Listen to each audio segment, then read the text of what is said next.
नमस्कार, मैं हूं दीप्ति शर्मा और आप सभी का स्वागत करती हूं न्यूज 18 के हमारे इस खास कार्यक्रम भाग्यम में। आगे बढ़ने से पहले आज मैं आपको एक विशेष जानकारी देने आई हूं। आपने अनहद नाद के बारे में तो सुना ही होगा, लेकिन अनहद नाद जिसे कि ब्रह्मांड का साउंड कहा जाता है यूनिवर्सल साउंड, जिसे कि नासा ने भी प्रूव किया है, जो है ओम औम, ठीक है, उसकी जो वाइब्रेशन है। लेकिन आप इसे कैसे सुन सकते हैं?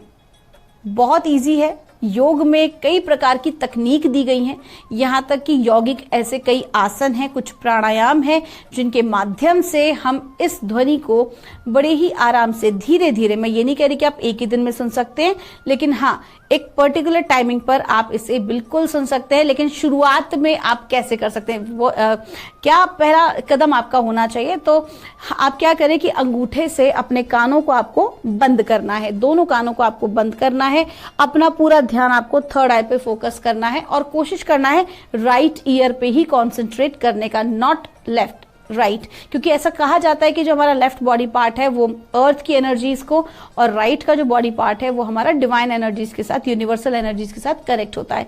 तो आप देखेंगे कि जो पहली साउंड आ रही है वो कहीं ना कहीं जैसे झिंगुर की जो रात में साउंड आती है उस तरीके की साउंड आपको सुनाई देगी, उस तरह का इको आपको सुनाई देगा।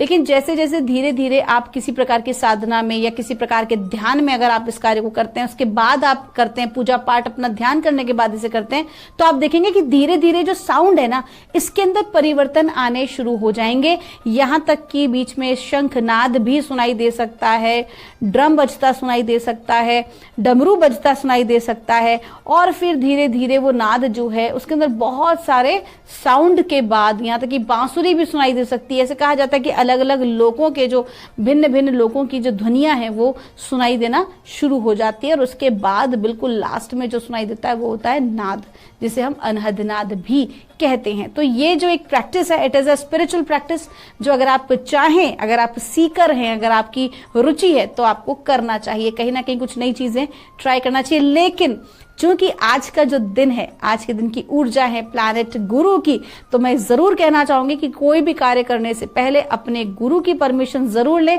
और उनके आशीर्वाद और सानिध्य में ही किसी प्रकार की साधना या प्रैक्टिस करें। तो दोस्तों, ये थी रीडिंग हमारी 1 से लेकर 9 मूलांक तक की। हम परमात्मा से प्रार्थना करते हैं आप लोग हमेशा खुश रहें, स्वस्थ रहें, आप सभी का मंगल हो। मिलूंगी आपसे हमारे अगले एपिसोड में, तब तक के लिए आप सभी के भीतर बैठे परमात्मा को मेरा प्रणाम।